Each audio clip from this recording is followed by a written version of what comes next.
સુરતની વરાછા પોલીસે માનવતા મહેકાવી છે। ચક્કર આવતા પડી જતા વૃદ્ધાને પોલીસે કરી મદદ। પોલીસે વૃદ્ધાને ગંતવ્ય સ્થળે પહોંચાડ્યા। મહત્વનું છે કે વૃદ્ધા નોહરની ચાલ ખાતે આવેલી પોસ્ટ ઓફિસમાં પૈસા ઉપાડવા જતા હતા। આ દરમિયાન તે ચક્કર ખાઈને પડી ગયા ત્યારે પોલીસે વૃદ્ધાને ઊભા કરી પોસ્ટ ઓફિસ સુધી પહોંચાડ્યા હતા। પોલીસની કામગીરીને સૌ કોઈએ બિરદાવી છે।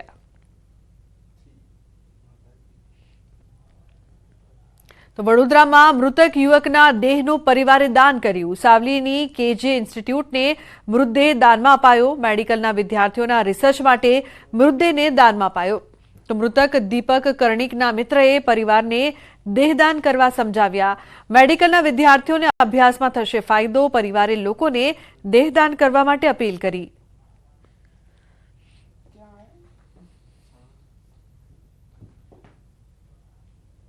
तो बुलेटिन में हाल बस आटलू ज। तमाम महत्वपूर्ण समाचार माटे आप जोता रहो न्यूज़ 18 गुजराती। नमस्कार।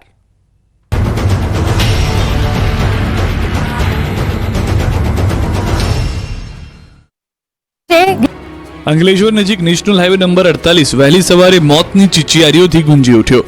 અંકલેશ્વરની વાલિયા ચોકડી નજીક આવેલ આમલખાડીના ઓવરબ્રિજ પર ખાનગી લક્ઝરી બસ અને સરકારી એસટી બસ વચ્ચે અકસ્માત સર્જાયો। અકસ્માત સર્જાતા ખાનગી લક્ઝરી બસ પલટી ગઈ તો એસટી બસ પણ માર્ગની બાજુમાં ઉતરી ગઈ।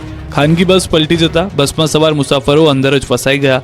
મુસાફરો ફસાતા બચાવની બૂમો પડી। આ અંગેની જાણ આસપાસના સ્થાનિકોને થતા તેઓ મદદ માટે દોડી આવ્યા અને મુસાફરોને બસમાંથી બહાર કાઢ્યા। બનાવની જાણ થતાની સાથે જ પોલીસ કાફલો પણ ઘટના સ્થળે દોડી આવ્યો અને ઇજાગ્રસ્તોને 108 એમ્બ્યુલન્સ સેવાની મદદથી સારવાર અર્થે અંકલેશ્વરની જયાબેન મોદી હોસ્પિટલ ખસેડવામાં આવ્યો। આ બનાવમાં 16 મુસાફરોને નાની મોટી ઈજા પહોંચી તો અકસ્માતના પગલે નેશનલ હાઈવે નંબર 48 પર ટ્રાફિક જામની પરિસ્થિતિનું પણ નિર્માણ થયું। સોસાયટીની બહાર બાળકોને રમવા મૂકી દેતા દરેક માતા પિતા માટે લાલ બત્તી સમાન કિસ્સો સુરતમાં બન્યો છે। કાર ચાલકની બેદરકારીથી કાર નીચે બાળક કચડાયો। સુરતના ઓલપાડના અઠોદરા ગામમાં ઘટના બની। અહીં બાળકી પોતાના ઘરના આંગણે રમી રહી હતી ત્યારે પૂરપાટ આવતા કાર ચાલક અરવિંદ વિશ્વકર્માએ જોયા વગર 2.5 વર્ષની બાળકી પર કાર ચડાવી દીધી। કારના તોતિંગ વ્હીલ નીચે માસૂમ બાળકી દબાઈ જતા બાળકીનું મોત થયું। આ અંગેની પરિવારજનોને જાણ થતા બહાર દોડી આવ્યા। બાળકીને માથા પર ગંભીર ઈજા પહોંચતા હોસ્પિટલે ખસેડી હતી પરંતુ મોત થતા પરિવાર શોકમાં ગરકાવ થયો। બાળકીના પરિવારે કાર ચાલક અરવિંદ વિશ્વકર્મા વિરુદ્ધ ફરિયાદ નોંધાવી। સુરતના ડિંડોલીમાં લગ્ન પ્રસંગમાં ફટાકડાની સાથે સાથે એક શખ્સે હવામાં બંદૂકથી ધડાકા કર્યા। જોશમાં હોશ ખોઈ બેઠેલા યુવાને હવામાં ફાયરિંગ કરતા બેને ગોળી વાગી જેથી લગ્ન પ્રસંગ શોકમાં ફેરવાયો। ડિંડોલી પ્રમુખ સર્કલ પાસે આવેલી સાઈ શક્તિ સોસાયટીમાં રાત્રે લગ્ન પ્રસંગે ડીજેનો કાર્યક્રમ ચાલતો હતો। તે દરમિયાન ત્યાં જ રહેતા અને ડેનિશ કેક શોપના નામે કેકની દુકાન ધરાવતા ઉમેશ તિવારીએ પોતાની લાયસન્સવાળી રિવોલ્વરમાંથી હવામાં ફાયરિંગ કર્યું જેથી ડીજેના તાલે ઝૂમતા લોકોમાં સન્નાટો વ્યાપી ગયો। દોડધામ મચી ગઈ। ત્યાં હાજર સંતોષ બઘેલ અને અન્ય એક યુવાન વિરેન્દ્ર વિશ્વકર્માને ડાબા પગમાં ઈજા થતા લોકોના ટોળા એકત્ર થઈ ગયા। બંનેને સારવાર માટે હોસ્પિટલ ખસેડવામાં આવ્યા। બનાવ અંગે ઉમેશ તિવારી વિરુદ્ધ સંતોષ બઘેલ ડિંડોલી પોલીસ મથકમાં ફરિયાદ નોંધાવતા પોલીસે તપાસ શરૂ કરી છે। શરૂઆતમાં પોલીસને રિવોલ્વર સરખી કરવા જતા અકસ્માતે ફાયરિંગ થયા હોવાનું ફરિયાદે જણાવ્યું હતું। જો કે ઘટનાના સીસીટીવીમાં સ્પષ્ટપણે ઉમેશ તિવારી હવામાં 3 રાઉન્ડ ફાયરિંગ કરતો નજરે ચડે છે। જાહેરમાં છરી કાઢીને ઉભેલો આ શખ્સ ડોન હોય એમ રોફ જમાવી રહ્યો છે। ઘટના રાજકોટના વિરાણી ચોકની છે જ્યાં સ્કૂટર ચાલક અને એક કાર ચાલક વચ્ચે સામાન્ય ટક્કર થઈ। આ જ બાબતને લઈને બંને વચ્ચે બોલાચાલી થઈ। કાર ચાલકે સ્કૂટર ચાલકનો વાંક કાઢ્યો ત્યાં તો એનો પિત્તો ગયો અને સ્કૂટરની ડિક્કીમાંથી ચપ્પુ કાઢીને ધમકી આપવા લાગ્યો। આજકાલ રાજ્યમાં રોડ પર નીકળવું જાણે કે મોતને મુઠ્ઠીમાં લઈને નીકળવા જેવું બની ગયું છે કારણ કે રોડ પર આવા અનેક અસામાજિક તત્વો જાણે કે માથાકૂટ કરવા જ નીકળતા હોય એવો ઘાટ ઘડાયો છે। જો તમે પણ ઘરનું ઘર લેવાનું વિચારી રહ્યા છો તો આ સમાચાર તમારા માટે કામના છે। ઘર દુકાન કે જમીન ખરીદી આગામી દિવસોમાં મોંઘી થવાની છે। સૂચિત જંત્રી દરને લઈને રાજ્યમાં વિરોધ ફાટી નીકળ્યો છે। સામાન્ય લોકોને ઘર જમીન ખરીદવા મોંઘા બનવાના છે। જો કે સૌથી વધુ ચિંતા બિલ્ડરોની વધી હોય તેવું લાગે છે। રાજકોટ વડોદરા મહેસાણા અમદાવાદ સહિતના શહેરોમાં બિલ્ડર્સ રસ્તા પર ઉતર્યા અને તંત્રને આવેદનપત્ર પાઠવી જંત્રી વધારો હાલ પૂરતો મોકૂફ રાખવા માંગ કરી। રાજકોટમાં બહુમાળી ભવન ચોકથી કલેક્ટર કચેરી સુધી મૌન રેલી યોજાઈ જેમાં 10,000થી વધુ લોકો જોડાયા। રેલી બાદ કલેક્ટરને આવેદનપત્ર પાઠવવામાં આવ્યું જેમાં અલગ અલગ 17 મુદ્દાઓને ટાંકવામાં આવ્યા। બિલ્ડર્સ દ્વારા તો 5 થી 7 વર્ષ સુધી જંત્રી વધારો મોકૂફ રાખવાની માંગ કરાઈ તો વડોદરામાં સૂચિત જંત્રી દરના વધારા મુદ્દે વિરોધ પ્રદર્શન કરાયું. સયાજીનગર ગૃહ ખાતે એકઠા થઈ બિલ્ડર્સ અને ડેવલપરે રેલી કાઢી તો અમદાવાદમાં ક્રેડાએ અને ગહેડના સભ્યોએ કલેક્ટર કચેરીએ પહોંચીને વિરોધ નોંધાવ્યો, જેમાં વાંધા અરજીનો સમય 31 માર્ચ સુધી લંબાવી આપવા રજૂઆત કરાઈ. તો મહેસાણામાં બિલ્ડર એસોસિએશન ક્રેડાના બિલ્ડરોએ નોંધાવ્યો વિરોધ. જિલ્લા કલેક્ટર કચેરી જંત્રી મુદ્દે આવેદનપત્ર આપ્યું. રાજ્ય સરકાર દ્વારા નવી સૂચિત જંત્રીમાં સરેરાશ 200 થી 2000% સુધીનો વધારો ઝીંકી દેવામાં આવ્યો છે. જંત્રીમાં કરાયેલા સૂચિત વધારાનો જો અમલ કરવામાં આવે તો મકાનના ભાવમાં 30 થી 40% વધારો થવાની ભીતિ વ્યક્ત કરવામાં આવી. એના કારણે સામાન્ય માણસનું ઘરનું સ્વપ્ન અધૂરું રહી જાય એમ છે, જેથી ક્રેડાઈ દ્વારા આ અસહ્ય વધારો પરત લેવાની માંગ કરવામાં આવી. ચેતર વસાવા સામે વધુ એક એફઆઈઆર નોંધાતા ખળભળાટ મચી ગયો. ડેડિયાપાડાના આમ આદમી પાર્ટીના ધારાસભ્ય સહિત 13 લોકો સામે મંજૂરી વિના પદયાત્રા યોજવા બદલ ફરિયાદ દાખલ થઈ છે.